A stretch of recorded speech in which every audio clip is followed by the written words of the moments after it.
Kaitiakitanga, tēnā rātu tātou katoa. Tuatahi ake ka tū tēnei te whakahoki i ngā mihi. Kua taina mai nei ki runga i a mātou te toko toru. Kua whakaeke ki runga i a koutou i tēnei haora. Me toro tika aku mihi ki tō tātou nei pāwhakawairua. E tā mau i whakatūwhera te wāhanga ki te wāhingaro. E whai niho ai tēnei kaupapa, tēnei kauhau i te pōnei. Ka mutu e tauiho ai ngā manaakitanga o rātou mai ki runga i tēnā o tātou kua karapinepine mai nei i raro i te kaupapa o te wā no reira e tā ka nui te mihi ki a koe. Kia whakahoki ngā mihi ki a koe e te pāpā tūruroa mau i tono mai nei ki tō tātou nei māngai. Tā tātou nei māngai nui i roto i te ao ture i tere whakai ki tēnei tono au. I runga no i te whakaaro, he harawa rā te hua o te kaiponu i te mātauranga. Me whāngahia e nei kōrero ki tēnā o Ngāti, o tō tātou nei waka o te Arawa. Kaitiake e te iwi, e mihi nui ana ki a tātou katoa.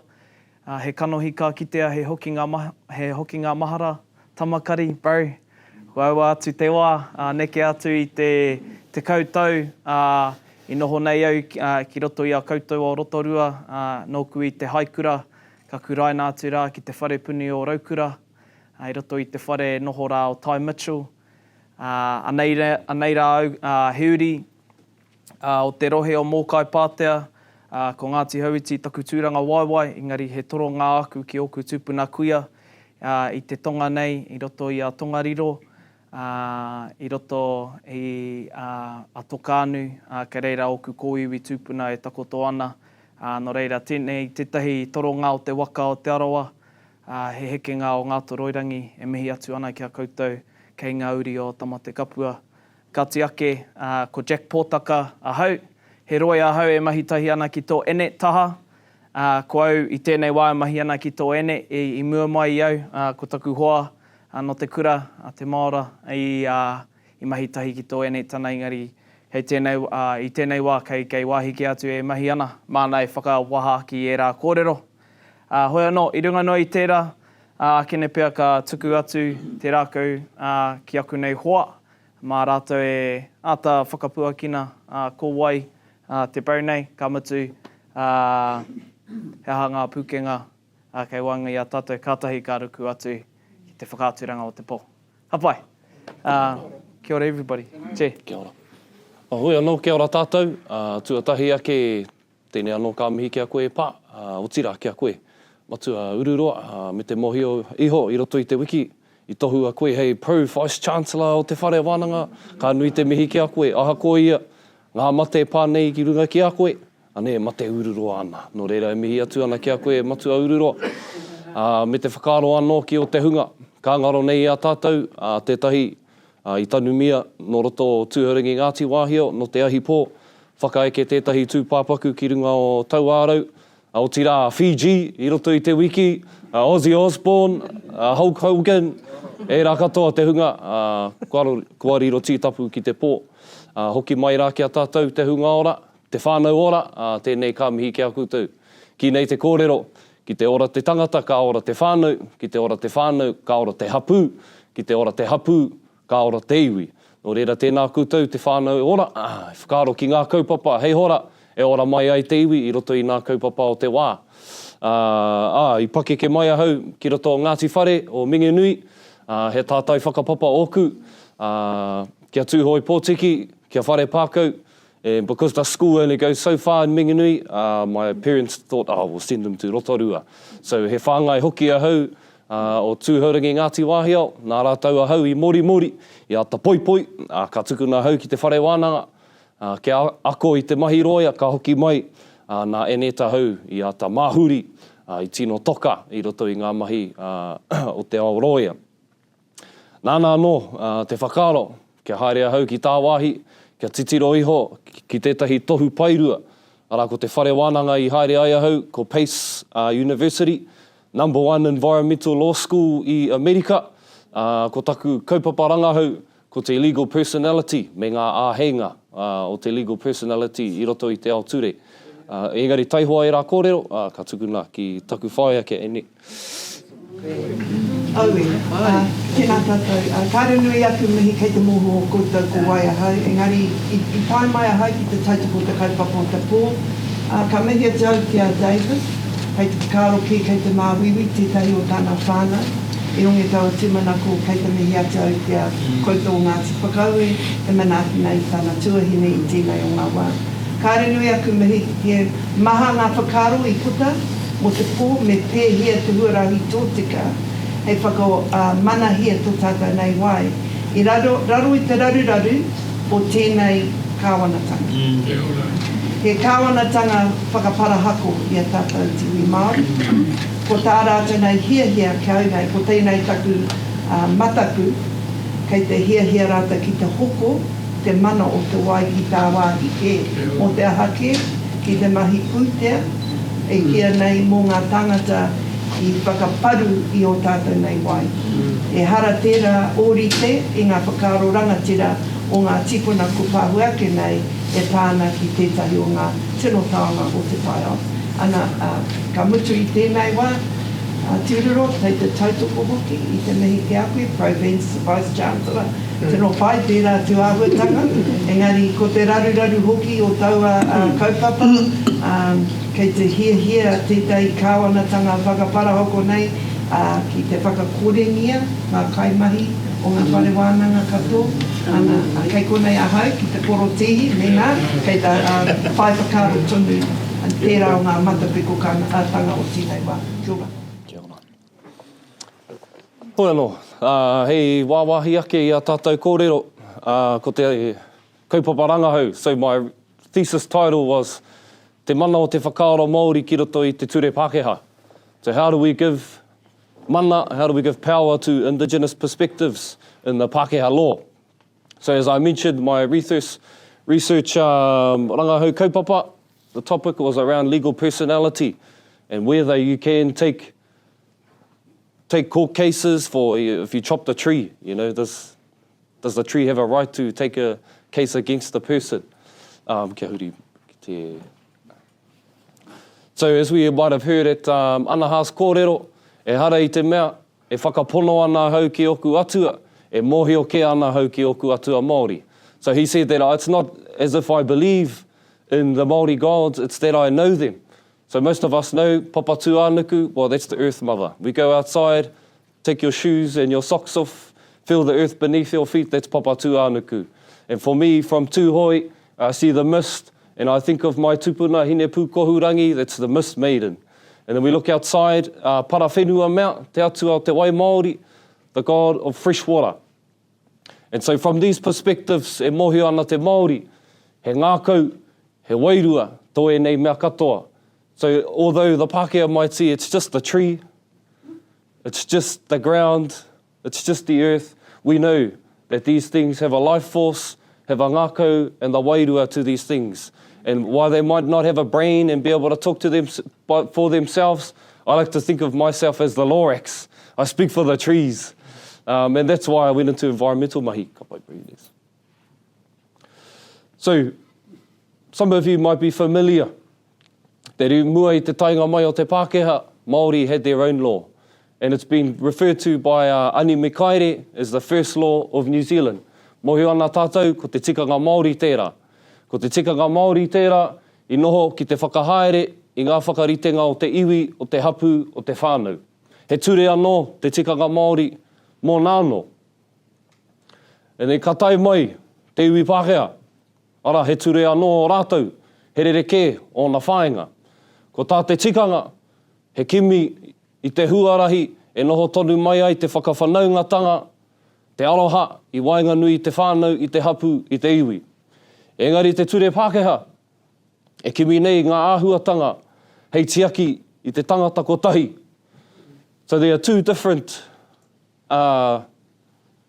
ends that either law are trying to meet. So for te ao Māori, it's about relationships. It's about keeping the whānau together. Whereas in te ao Pakeha, it's about the rights of the individual. So let's say, for example, you got your property and someone next door is making a lot of noise. Your rights to stop that noise is based on the interference that's happening to you. So, because it's pissing you off, you can ring noise control and they'll do something because it's pissing you off. But ko tā te ture, the legal personality, he kimi I te whakaaro Māori hei whakauru, I roto I tērā whakaaro Pakeha. And it says, well, actually, it's creating a disturbance to the trees because it's tempering its growth. So the tree has a right to take a case against the person making the noise. So when you have these two laws operating to different ends, you call it cognitive dissonance. It's like saying, I know smoking is bad for me, but I still smoke. And so you have this thing that's in your mind like, oh, I'm doing the wrong thing.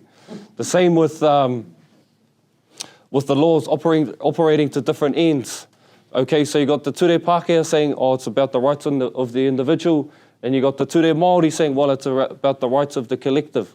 So this is called cognitive dissonance, operating in separate ways. I went to this play centre, and there were these toys that my son could play with, and I thought, that's exactly it. It's these two cogs.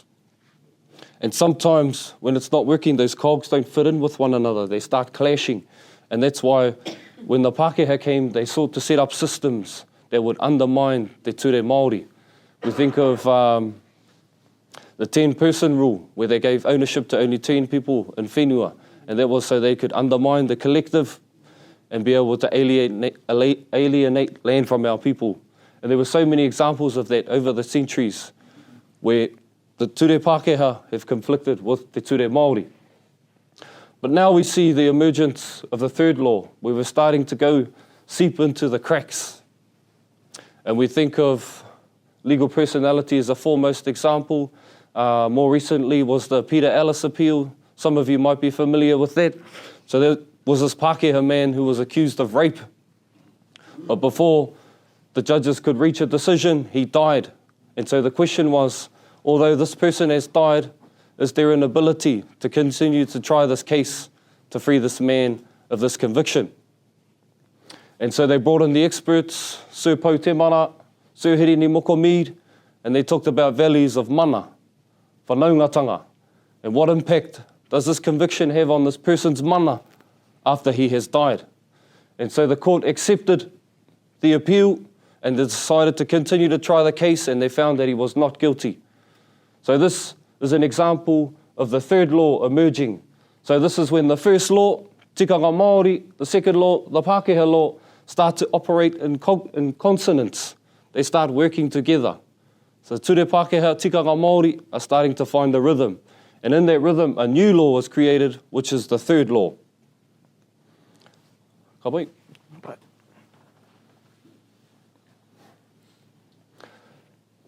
And so, as I mentioned, legal personality is one of the foremost examples. We also think of Matariki, the public holiday, which is now celebrated every year as a holiday in Aotearoa. This is recognition from the Western system of the value of whakaaro Māori. And it's actually legal personality is te whakatangata o tētahi mea ki roto I te ao ture. Some of you might be familiar with businesses. When you create a business, you meet certain criteria, it becomes its own person.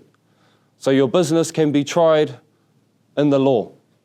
Ka pai, we think of PSGEs, TOLT, all these other companies, entities that are now a person in the law. These are called a fiction, and they help to make things easier to be processed. And unless you're using it for improper purposes, fraud, things like that, they can lift up this thing and start to look at the person actually who was controlling this business and doing these improper deeds. Ka pai. So legal personality came from this person, Christopher D. Stone. And he asked himself, should trees have standing? Should they be able to take proceedings on their own? And he was giving a property law class, seen his tauira falling asleep, and then he posed the question, should a tree be able to try its own case? So if I went to go cut down this tree without permission, should that tree be able to speak? And so the question came, okay, who would speak on behalf of that tree? Because obviously the tree can't speak.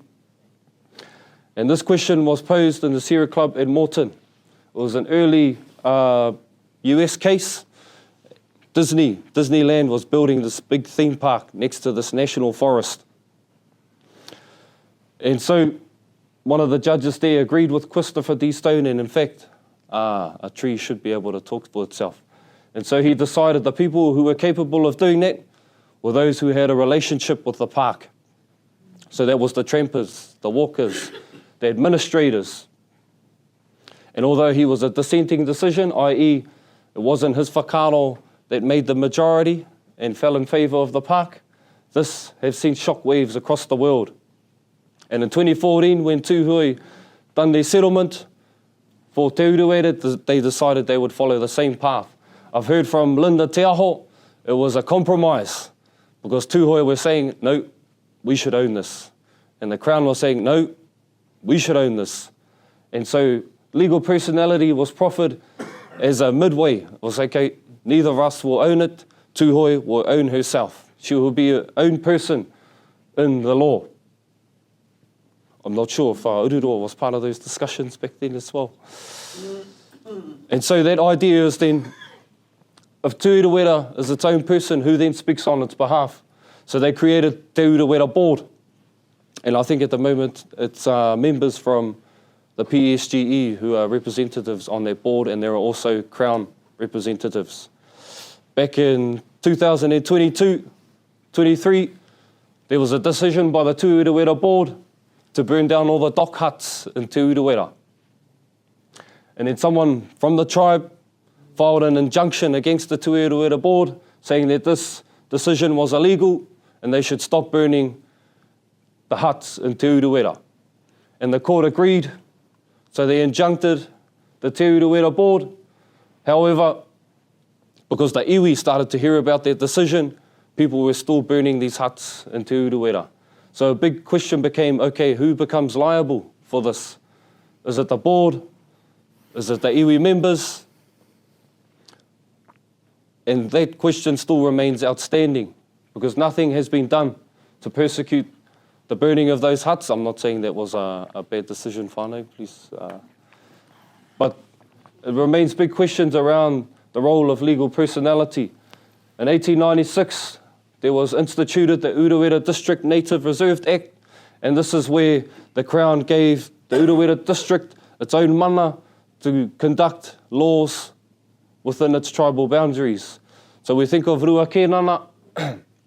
He had a meeting with the then Premier Jonathan Ward, and he was petitioning to have a second parliament. He wanted a bicameral system. That's where you have two parliaments. They have that in the states, the Senate and the House of Representatives. But the response from Jonathan Ward was, you cannot have two suns in the sky. And so Ruakenana said back to him, also, why does the sun then shine on the Pakeha people and the shadow falls on the Māori? But after that hui, Ruakenana went back to his people and started talking about ko tahi te ture mo ngā iwi e rua. And so this Urewera District Native Reserved Act didn't really get to see the light of day. While it did give mana to the rangatira of Tūhoi to be able to create rules and laws within their tribal boundaries, it was never really practiced to the extent that our people would like to have done. And that is why we also pursued the legal personality, so that we too could determine and decide what happens within the boundaries of Te Urewera. The extent of that is still to be realised. I believe we can start taking the Crown to action for illegally cutting native trees, for polluting our wai. Because if we start to think that, okay, me he mea he tangata a Te Urewera I roto I te ture, that means that it should have similar rights to a person. That means me as a person, I have a right not to be assaulted. I have a right not to be polluted. I have a right not to be killed. And when you're doing these actions that affect the Māori, that affect the ngākau, that affect the wairua, of Papātuanuku, of Te Urewera, that then constitute a breach against the legal personality or those rights that have been given to Te Urewera being recognised as a person. And so this example was followed by Te Awa Tupua, Te Awa Whanganui. They also have given legal personality to Te Awa Whanganui, and that is made up of a two-person board. Again, the extent to which those rights are to be recognised, are still to be tested. Can the Whanganui board, can they then start taking the government to action for pollution against Te Awa Whanganui? Can they start to say that, okay, because there's all these farms and they contribute to the degradation of the mana of Te Awa Tupua, can we then start to say, the Crown, you owe us. The Crown, you need to change your policies, your regulations around farms. There need to be 10-metre buffers between the awa and your farm. And these are still the grey areas within Te Ao Ture. And I'm thinking of Roto Kākahi, which has its own board there. It's one of the few lakes in the country that has been in private ownership. And Roto Kākahi doesn't sit under the jurisdiction of Te Arawa Lakes Trust. Does it then too have the same ability as Te Urewera, as Te Awa Tupua, to be able to try cases on its behalf?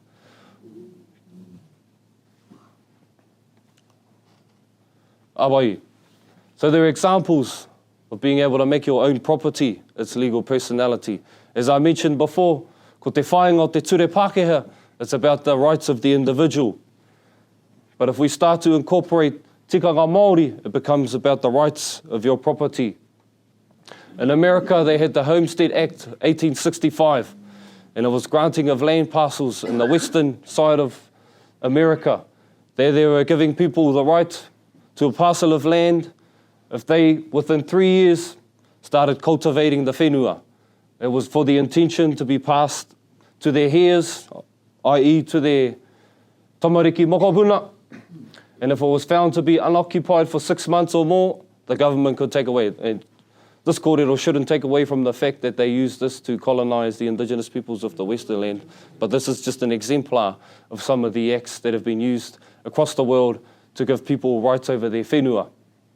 Another one is in the Far Eastern Hectare movement of Russia. They're giving out free land to their people under the same conditions. You must cultivate it within 3 years. You must live on there continuously, and it must be used to be passed in perpetuity to the descendants of the whenua. And so this conversation then turns to, if your whenua had legal personality, you as the owner would be a trustee that speaks on behalf of that whenua. And if the intention is to cultivate it, and you're doing that within 3 years of the land being granted, without it being unoccupied for 6 months, you then start to think of ahika. So you incorporate an entire community, each property has legal personality. And in between you have a te Urewera park, which in itself has legal personality. All of these properties will become the rightful spokespersons for that park because they live in close proximity to that park. They understand that park and their relationship with their own whenua because they have been cultivating it with the intention of it being passed down to their tamariki mokopuna. Means that they care more for the whenua than for their individual rights. So tātou i Aotearoa nei, we have Māori customary land ownership, which is whenua that has been used in accordance with tikanga. There is very little Māori customary land left here in Aotearoa. But if we combined these three different frameworks for ownership of whenua, what are the possibilities that we have here in Aotearoa? Could we then start to institute legal personality as a way of protecting our whenua, giving greater rights to our trees, to our wai, and to our tamariki e mokopuna, where we as people who are trustees that sit and speak on behalf of our whenua start to think about others and not individualistically. It's becoming difficult when we become house owners and we're becoming Pakeha. What is the difference between a Māori lifestyle today and a Pakeha lifestyle? There's not much. But if you start to infuse principles of tikanga Māori and use the canonical tool of rights of te ture Pakeha, there is a way that we can institute our ahurea to be passed in perpetuity, to infuse principles of ahika. So for example, My people back in Tūhoi, we've got our whānau there. We're thinking of starting a new hapu, Ngāti Rūrehe. And this has started from a dispute between two whānau. And so we've kind of just decided, okay, we're going to start our own hapu. And the thing with treaty settlements, it says that, well, these are all of the hapu of Tūhoi, haere ake nei te wā. But our people, they were like that. They would make a new hapu. Tuki, oh, well, go start my own whānau hapu over here and we'll carry on, do our bizo. And so this is testing new grounds. And we're going to follow the ahika principles. Basically, we're not going to have trustees. It's going to be the people at home that get to decide what happens for our hapu. It's new, but it's old. And so we're testing new grounds. And same with this legal personality. How do we test new grounds? By pushing whakaaro Māori i roto i te ture Pakeha. So hoi anō, hei konga whakaaro noiho e te whānau. As I mentioned before, I'm Environmental Manager for Tūhouringi Tribal Authority. And recently, we had a resource consent for water take by Red Stag from the Hemo. The Hemo Spring, those of you who are familiar, the whenua there actually belongs to Ngāti Whakaue. But where the aquifer sits belongs to Tūhouringi Ngāti Wāhiao. So the water that's supplied to the Hemo comes from Tūhouringi whenua, runs down Whakaue into the Puaringa, those of you who are familiar, and then through Whakarewarewa down to Ngā Hapu e Toru into the lake. Firstly, I say our rivers are our contribution to the collective mana of Te Arawa through Rotorua. So us as Tūhouringi, we're supposed to be caretakers of the Puaringa and the different tributaries into the Puaringa. There's about 5 that come from our land blocks. Together with Ngāti Whakaue, Ngā Hapu e Toru, it is our contribution to the collective mana o Te Arawa through the Rotorua Lake. And I think we're in the worst position of all the hapu and iwi of Te Arawa, but none of it is our fault. It's a legacy of pollution by Red Stag, by the landfill that's out there at Horohoro, and all of the different places that have put all of their pollution into the wai. And through my time with Annette, we were doing a case, we were talking about the allocation of water rights. How do we think of ownership of the wai? Going back to the previous kōrero that Papatua Nuku Rangi Nui heke nei ki a tātou, ownership is it's a difficult discussion for the Māori because we cannot own our atua. We actually have obligations and responsibilities to our atua. And so for us as Tūhouringi, when Red Stag came to do their water take consent, we go, okay, how do we have a continuing relationship here? How is it? It's not just a transactional, you get our way, see you later in 15 years. So now we're setting up a Kaitiaki management group, which will be resourced by Red Stag. They'll give us a bit of pūtea, which will be used for restoration of the Puaringa catchment. And so for me, that was a way of incorporating the idea of ownership of wai or continuing responsibility of wai through our resource consents. So it's a way of incorporating whakaaro Māori into te ture Pakeha through different regulations and conditions that are imposed on these big industries. Nō reira, he konga whakaaro noiho e nei kia tātou i tēnei pō. Ka tuku ki akorua. Cheer. There you go.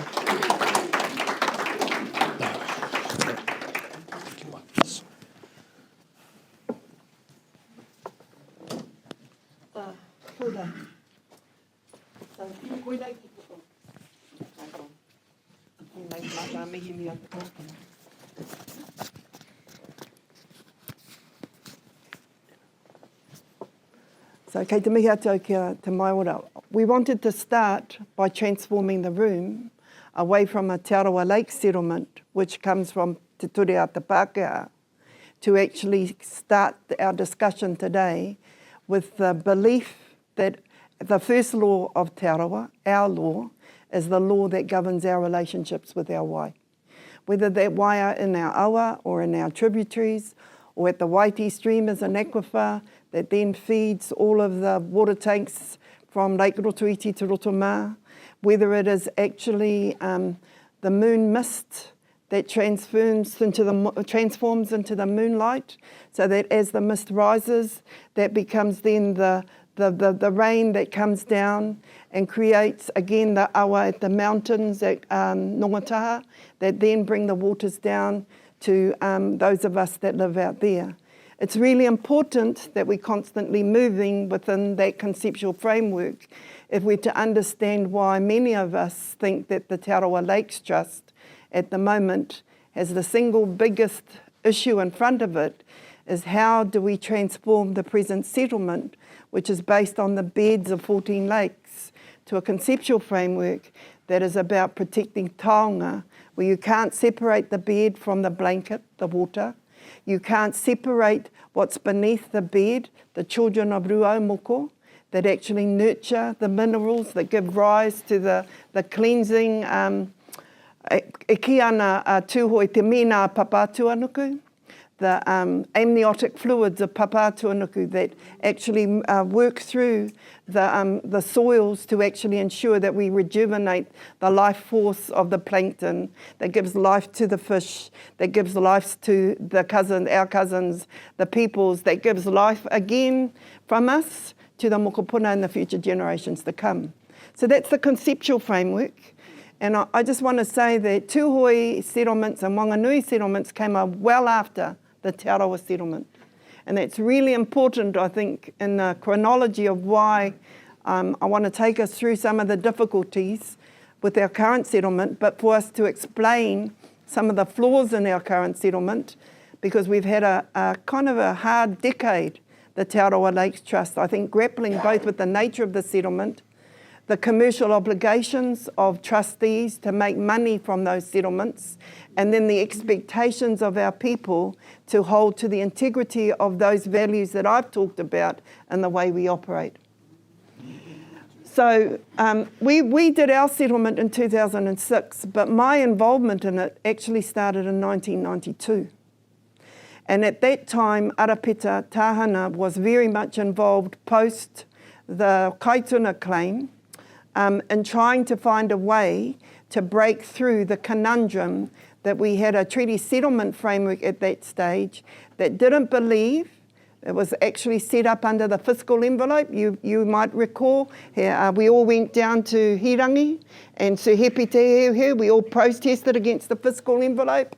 The settlement is based on a number of fundamental propositions. The most important proposition is that no one owns the minerals, no one owns water, no one has the ability to control water except the kāwanatanga. And they did that through a piece of legislation introduced in 1991 called the Resource Management Act. One of the key things when they established the Resource Management Act in 1991, which a lot of Māori people had problems with at the time, was it did not provide for our relationship, our ownership of, our belonging to all of those taonga, those waterways, those rivers, those lakes that give us our central identity to us. What the Resource Management Act does is provide a management regime which vests significant decision-making powers not into the owners of those lakes, but into management regimes that operate through local councils, regional councils, and planning instruments developed at the national government level. So you need to understand 1991, 1992, you got the fiscal envelope coming off the Sea Lords deal that says we don't own those things. And then you got, I think, a magnificent leadership of Te Arawa from 1992 right through this period, trying to break the door down, a door that was built because they didn't want to have the kinds of settlements that Ngāi Tahu and Tainui were able to achieve in 1995.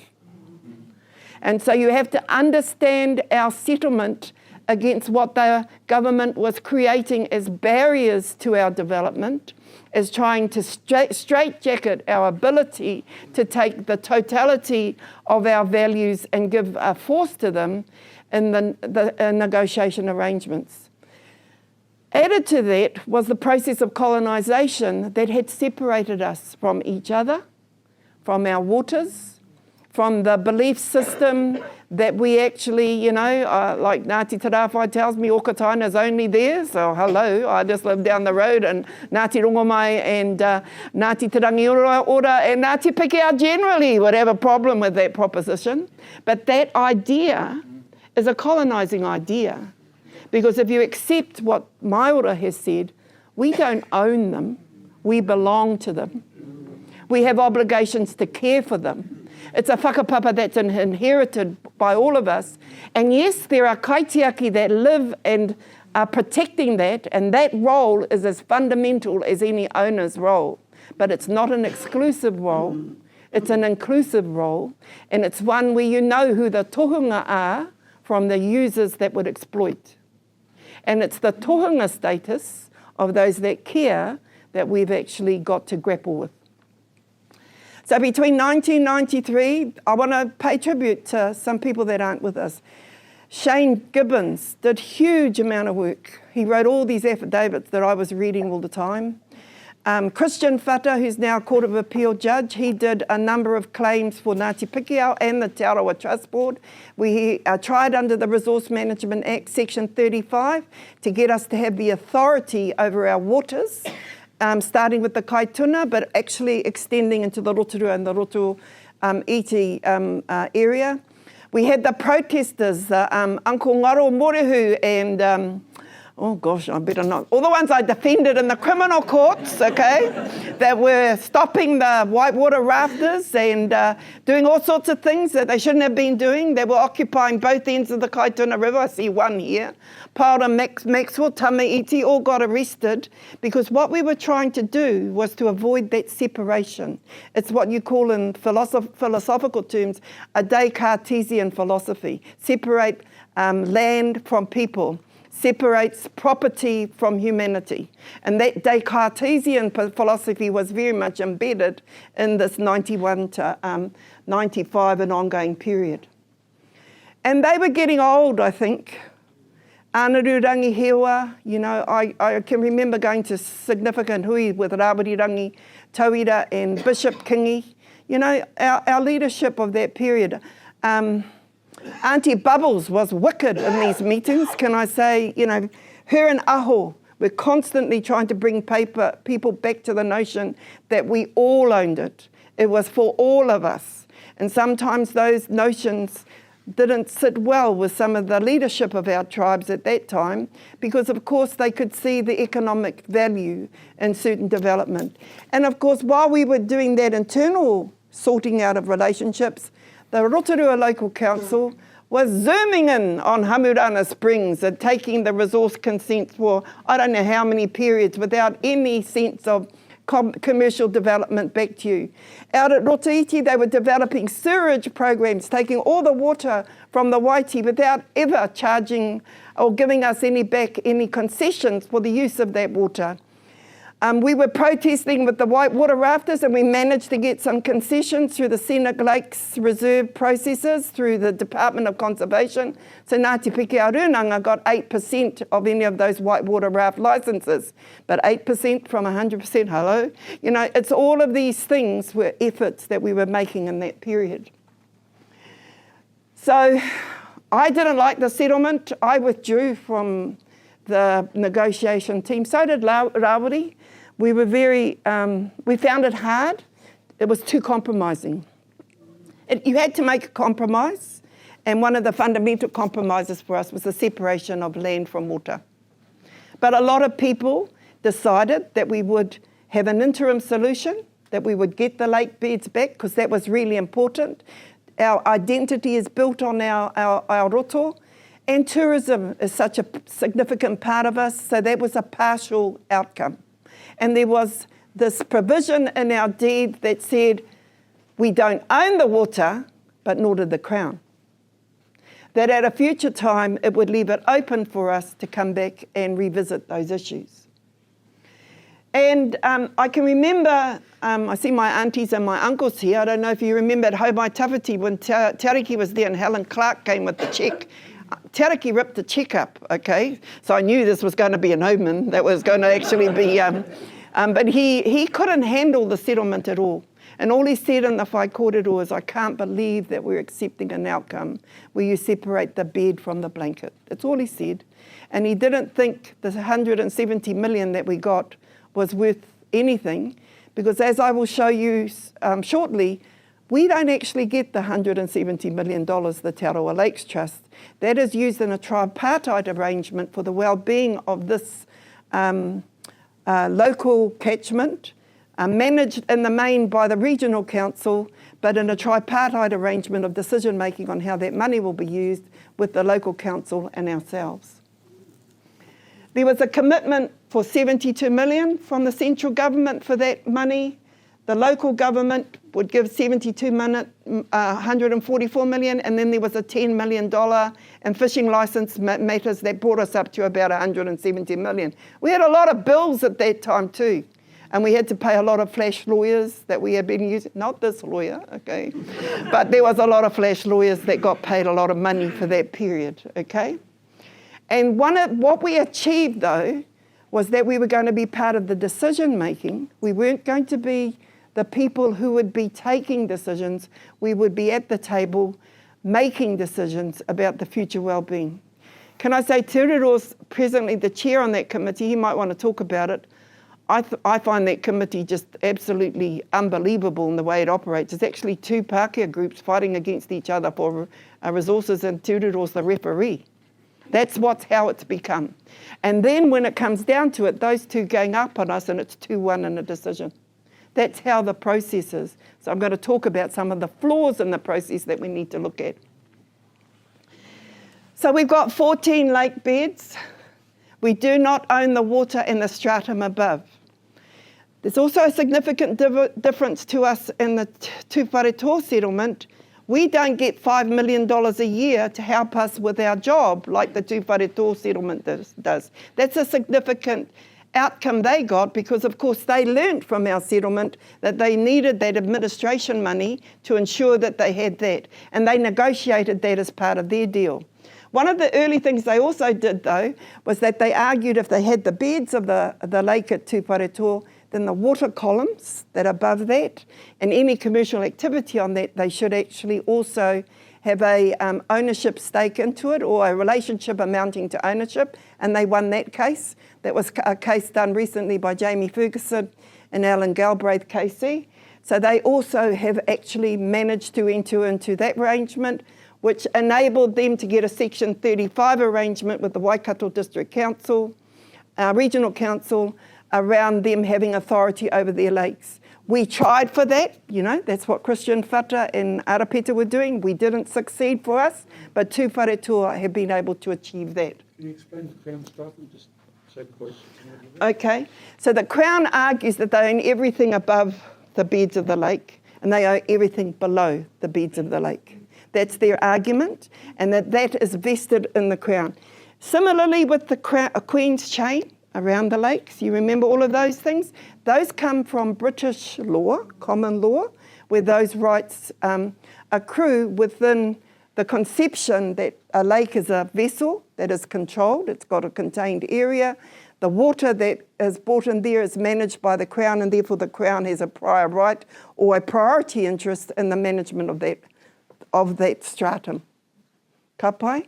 Why aren't the airways? What's important about above the lake airways? Everything, for me, it's their conception of property rights. It's a very narrow conception of property rights. They own everything above and below the land. The airways is, if you look at a scientific view of it, mountains to the sea, the water, H2O comes up, the air becomes, so control of the airways is very important in the control of the cycle of water life. Ka pai? And so, Ngāti Pakeha, we've been blaming Uncle Toby, Uncle Arapeta, Karen, and I think they're now blaming me. We're all koretake on the Te Arawa Lakes Trust, okay? Well, think again, we're not that koretake. We are facing inevitable barriers, and we need to work together in an intellectual way to overcome those barriers. And they are deliberate recolonising barriers. They do not want us to control the tourism of this world. They do not want us to control the water of this world, because they believe that we will do it in a way that will not ensure the mutual well-being of those manuhiri that live here with us. And that's also a wrong characterisation of our values. And that's, you know, I talk as a Pakeha daughter of a woman who loved her Pakeha husband. We shared everything with our Pakeha whānau, our Pakeha neighbours, even the farmers we didn't like.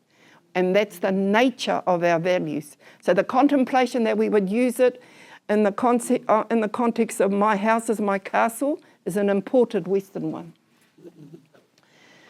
And all of these things I don't really want to go through, but the Crown has resulted in inequities to us in Te Arawa. So you're asking, why don't we have 170 or $1 billion like Tainui?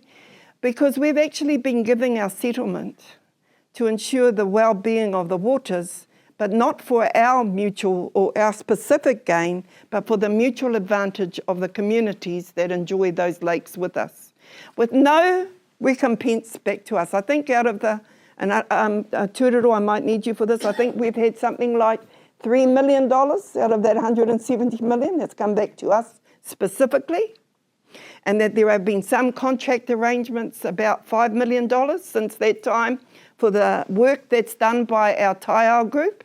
But you can see that the majority of the benefit of those funds has been expended to the benefit of the region, with the regional council valuing it. I'm right? Nuki, these two are the experts. I'm only the new girl on the board, so these two, okay?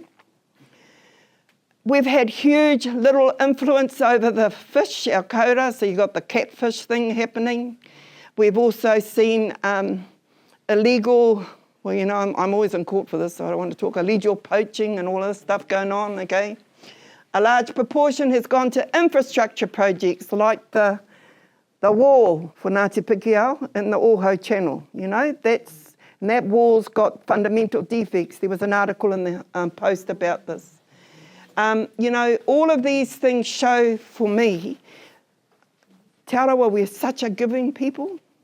We give and we help and we advise. Why do we do that? I don't think we do it because we like the kāwanatanga. I just think we believe in our obligation to the trees and the waters. And it's a real, sincere obligation.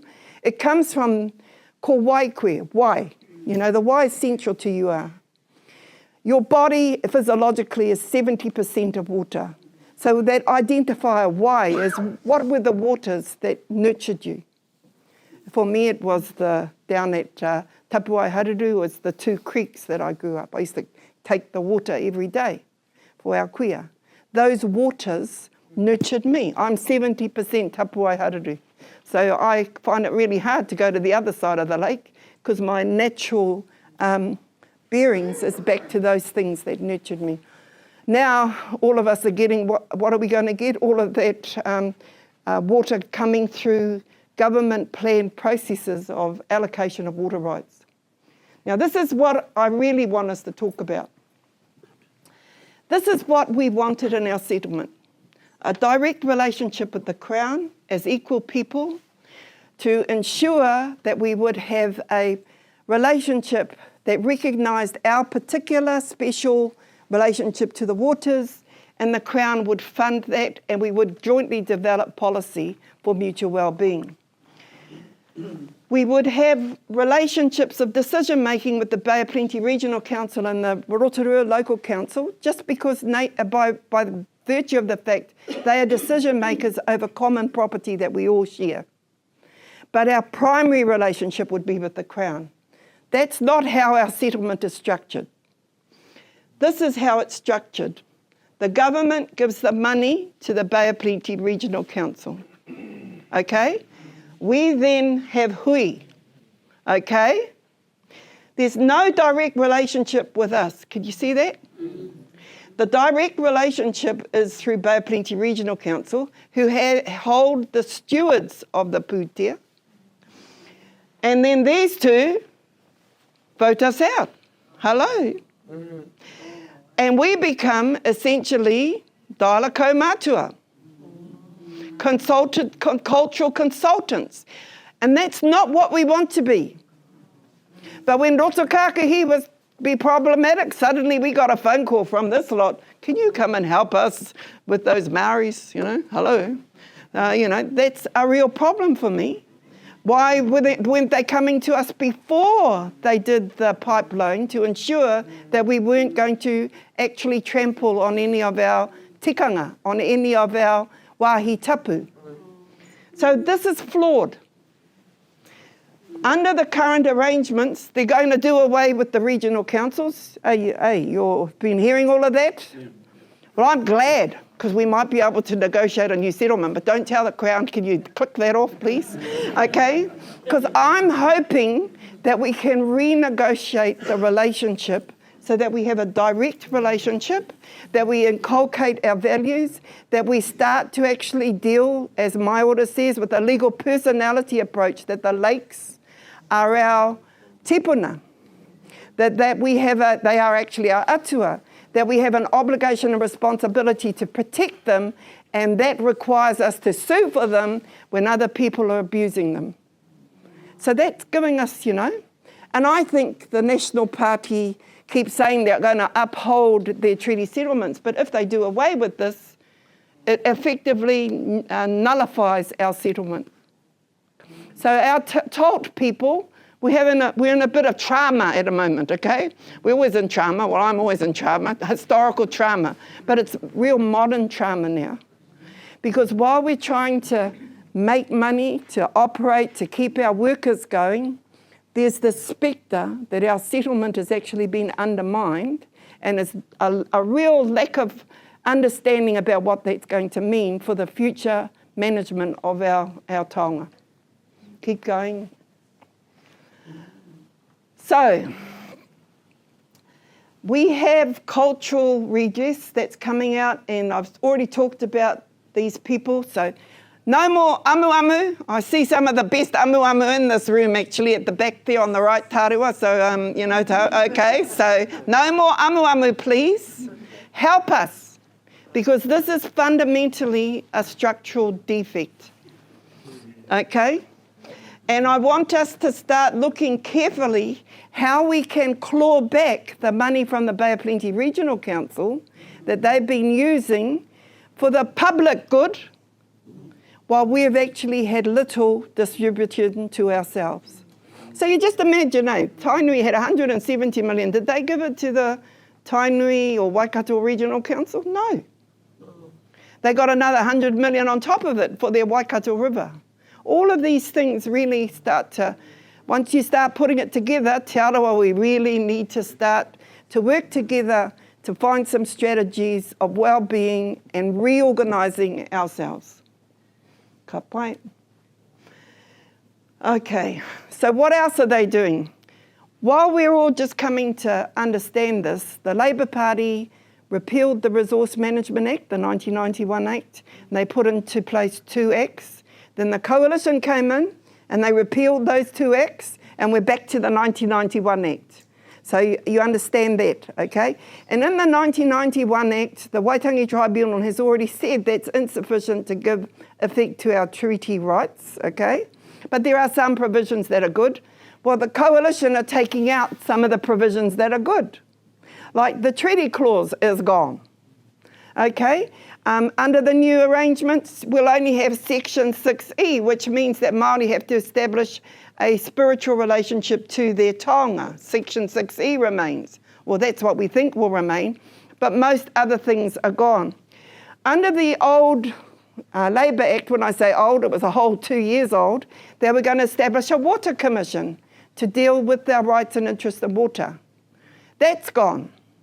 Now, you need to understand that against some of the litigation that Tamaira talked about earlier.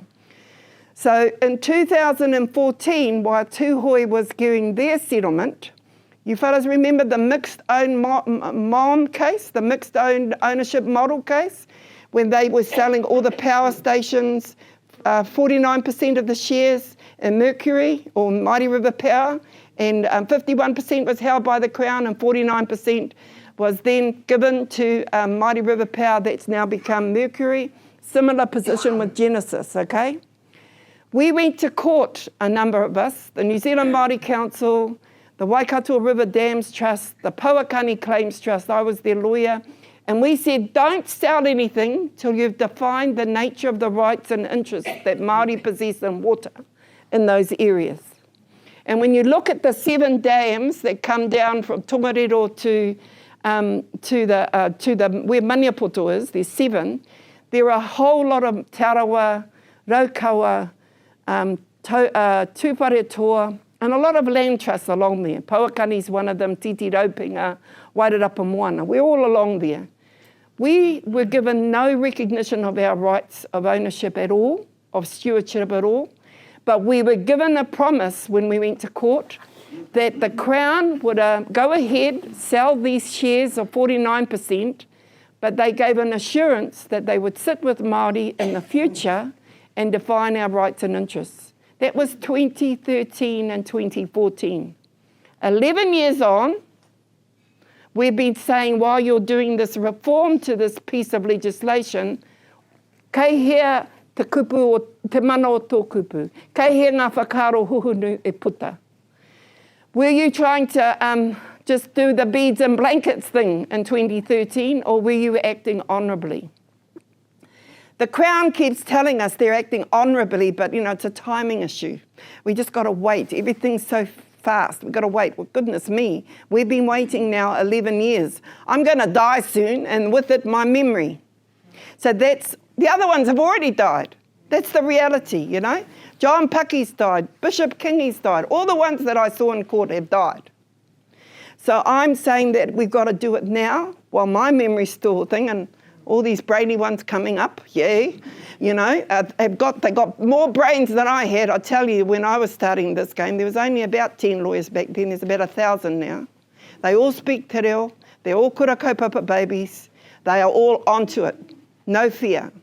We need to nurture their talent, and we need to get the Crown to define our rights and interests. So we will go into a process of, what is it? I said diala kaumātua. Well, I don't want to be a kaumātua, so diala radical, okay?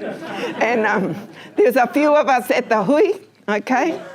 And we've been doing it for nearly 2.5 years and still nothing. So what do we do now?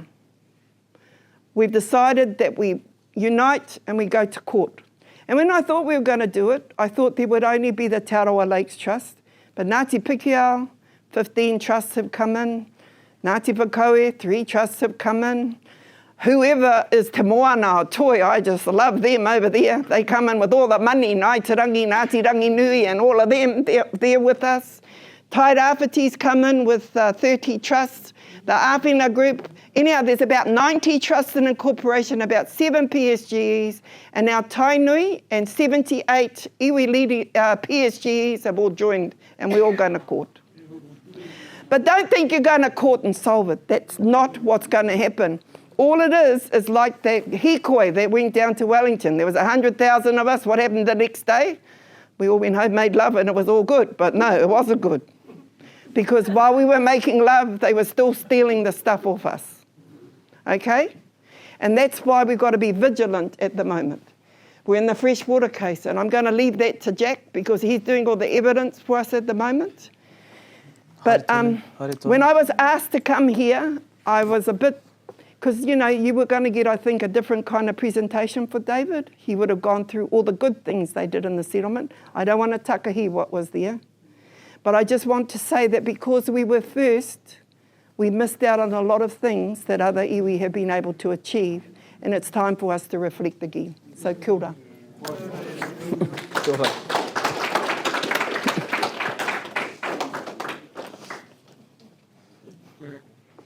You all right? Yeah, I think. PowerPoint. Tēnā tātou. I was just thinking, just to extend off what Annette was talking about before.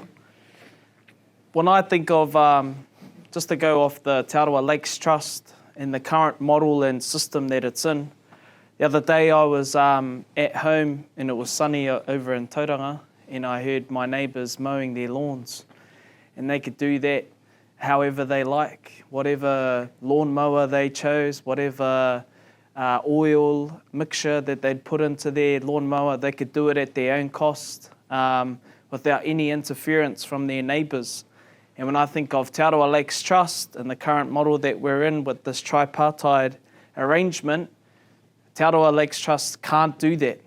They have their own lawn, but they can't mow it without speaking to another entity such as the local councils or the Rotorua Lakes Council. They have to ask them for permission of what type of lawnmower they can use or what type of petrol can they inject into the lawnmower to cut their own grass, ka pai? And so at the core of all of this is about our own mana motuhake and our own ability to be able to make those decisions over our assets. And it might not be lawn mowing, but it is definitely our wai.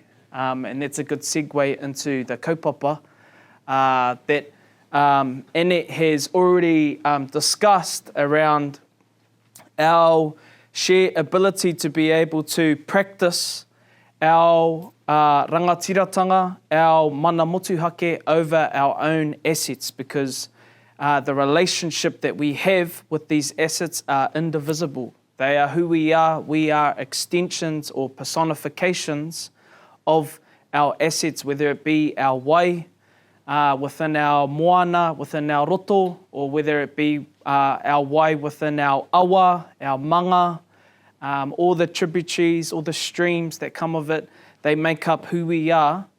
And as Māori, as uri of various water bodies throughout the motu, we have an inherent obligation to be able to practice what we all understand and are all in agreement of is this concept of Kaitiakitanga.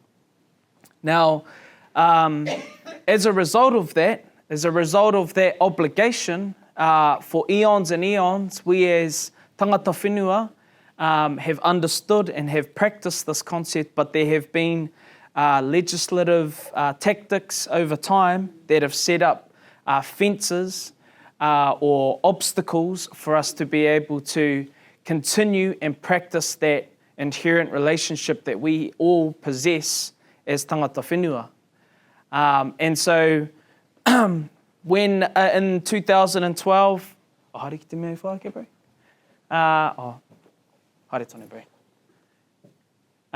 In 2012, when the then Deputy Prime Minister at the time, Sir Bill English, when he gave an assurance that he would allow for Māori to take a bid at demonstrating our rights and obligations to our waterways, when he parked that at that time, that set a precedent for us to be able to come back to, which we have revived in our application to the High Court, to take the Crown to court on this particular assurance that was given in a Supreme Court affidavit back in 2012. And as tangata whenua, we understand te mana o te kupu, as Annette had mentioned. The ability for you to be able to embody te whakatinana i o kōrero is highly prized within te iwi Māori. Ki te kore koe whakatinana i o kōrero, kāre he mana, right? Kāre he mana. And we as tangata whenua, we understand that, we are very familiar with that, and we practice that notion within our tikanga, within te ao Māori. And so we're using that as a strong argument for us to take the Crown to court to seek a declaration and an acknowledgement that we as tangata whenua have these inherent obligation and rights to not necessarily stand and grapple with this concept of ownership, but we have a right to practice our tikanga to be kaitiaki over our natural waterways and our freshwater assets that we have connections to throughout the motu. And part of that ongoing case that was filed at the end of June, Annette, or we at the firm have been preparing affidavits with key tangata whenua witnesses throughout the motu. Here I'm working closely with TALT, with key experts with matters pertaining to TOLT and its operations and how it has been the key manager over our 14 lakes throughout Rotorua, throughout Te Arawa.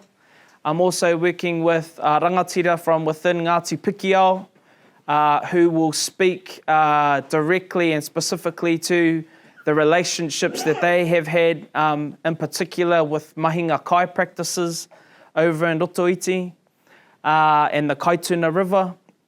Then over to Te Tai Rāwhiti, and how Te Tai Rāwhiti have very different relationships of recent with their waterways, given the intense suffering they've faced due to climate change and with the likes of Cyclone Gabrielle in most recent times, and how that has pillaged their ability to be able to enhance and continue their relationship that they have with their waterways because of things such as silt and the impacts and flow-on effects of the forestry industries that they've had over in Te Tai Rāwhiti. And then we can go down to the likes of Wairarapa and Rangitane.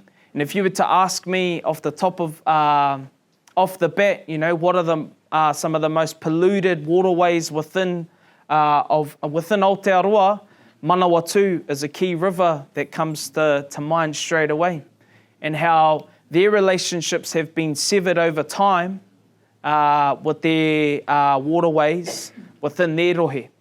And so all of these ki rohe across the motu, also in Waikato, in Te Rohe Pōtai, all of these are going to be contributing to this case to demonstrate to the Crown that we have had this obligation upon us. It is something that we have inherited by virtue of being tangata whenua.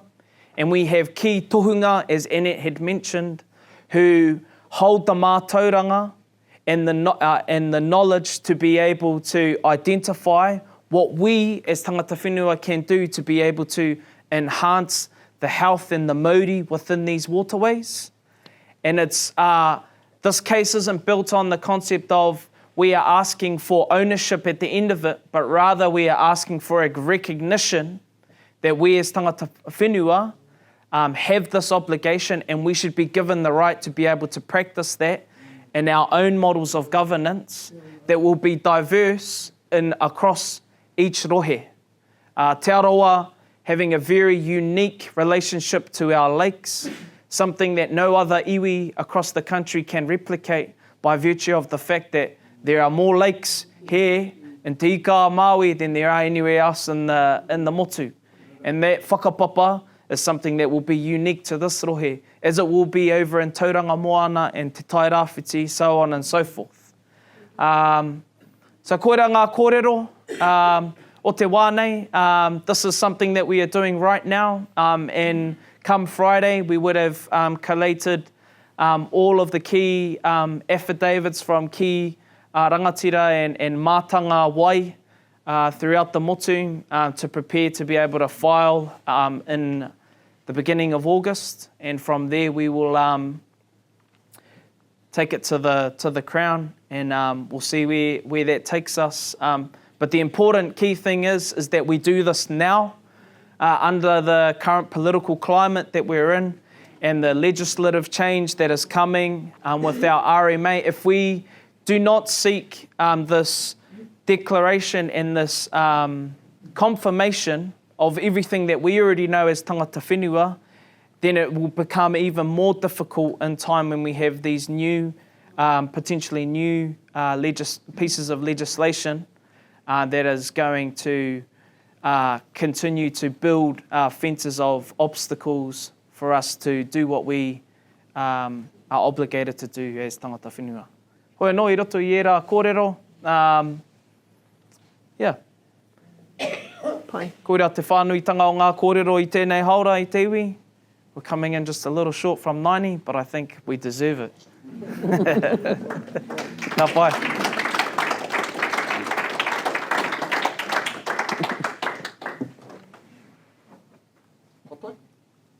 Papai, Mama, question.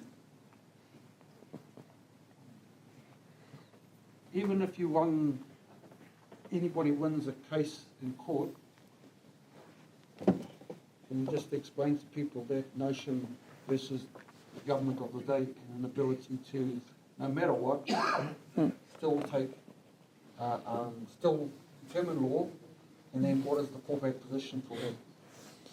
So so the key thing is we need a process to define the nature and extent of our interest in water.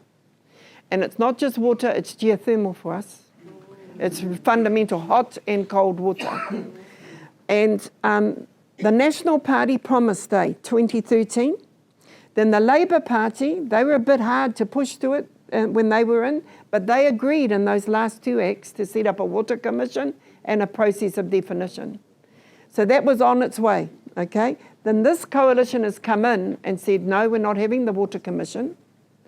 And no, we are actually questioning whether or not we want to allocate rights and interests to Māori. They did, for those of you who want to do further reading, there's a document called The Blueprint, which was done by an expert advisory group. It was commissioned for Minister Bishop and Minister Watts, and they are the ones that sought advice from mostly economists, ecologists, and planners around how they would do that question of allocation of rights and interests in water. To answer your question, we've been working with them to try and get them to the point of accepting that we need a definition process, you know. And so once you can show that we own 80% of the water and 20% may not be ours but may be used, then you can develop a management framework around that. At the moment, we've had 3 years, 3 governments. First of all, no one owns the water, okay? Everyone owns the water. Now we've got, I don't know who owns the water, but I want to sell the water to private companies. That's what your meeting tomorrow is with Shane Jones, whānau, about geothermal. It's not about defining who owns the water, it's how you can develop the potential development outcomes for the nation without ensuring the apportionment of our rights and interests in it. And what he's saying is that I'll give you some development funds so that you can attract third-party developers from Japan or from Israel or from wherever, because Israel's the ones that lease land, to facilitate that development. And that's a decision that we've got to make. But I think before that, there's a pre-existing question. Who owns those rights and interests? Who's going to take the benefits of those? Who's going to say, no, you can't do that? Because we have a wāhi tapu there. I understand Labour, the Greens Party, the Māori Party have all agreed to that. National's not opposed to it either, but they won't commit to a process. And that's why I think we need to use the power of 3 things. The power of unity, which I think the legal strategies, but the march certainly did. The power of a court giving them a reminder. You promised these people in 2014, time to stump up with your promises. But also then we got to work out how to do it. And can I say, I'm not that person. I'm not the how person. Okay, we need to invest in our young people. Seriously, we've got to, I keep saying I'm a dinosaur. Me and Tiriro and Walter, we're Wally, we're the dinosaurs. And we have this emerging young people that we need to attract home. And can I say, you guys got to come home and work for nothing, mate. We did that for a long time. None of us got paid, and I don't think we expected either. There was only 10 or 20 of us home, all of us. And we had our roles. You know, some people at the table, some people are feeding the people, some people are looking after the people. All of those roles are fundamental. But I do get a little bit hoha, maybe that just shows my age, when some of my young students that come out of university expect e hea te utu. You know, because that's a big issue. And it's a big issue. 28,000 people just lost their jobs, so they've got to pay a mortgage. You know, that kōrero, we're all Pākehas, yeah, well, I want to have light. I'm sorry, I don't want to go back to candles, you know. So, you know, that's the reality of where people are at.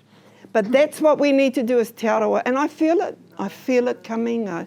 I feel it when Ngāti Whakaui won on the Matatini, but I also feel it when we have Te Arawa days. I feel it at tangies when the poor people and everyone comes to the poor people's tangies, you know, because they know that they're going to need a little bit of help. I feel it. We just got to take that feeling, that emotional intelligence and make it practical. Do I feel it in the government? Well, I don't know. I mean, that's see less. I mean, every time he says he's Indigenous Māori, I go Indigenous to where? And I'm glad he's from Ngāpuhi, not from down here, okay? But you know, even Winston last night was a bit on the TV. He was a bit, you know, so I can't blame me. You can't blame the Pakeha, eh? Some of the worst people that are promoting strategies of disempowerment are not Pakeha. So we just got to be clever.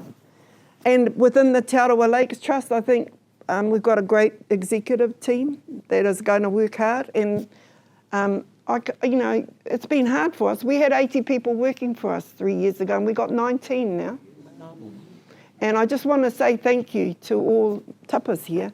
You know, the people that are just hanging in to look after us, because the government is not there to do that. We have to do it ourselves. And we've got to find the solutions. You know how to do coalition agreements. Do it all. You might have to just tell them this is what you do in the next coalition agreement, whoever goes in, you know. But that's the key, I think, that's for going forward. I'm going hard as I can in the court. Got the best lawyers in the country helping us. And can I say to all of you, like, you know, when we asked for money for this, we had over 700,000 in 2 weeks. They didn't come from the big PSGs. They came from the little land trust. They gave 5,000 and 10,000 and 15,000. And the auntie that from the environmental society, she had a spare 10,000 that the Bay of Plenty had paid her, so she gave her putia. You know, it's those people that want to fight this, because water is so fundamental to our future survival. So I want to say thank you.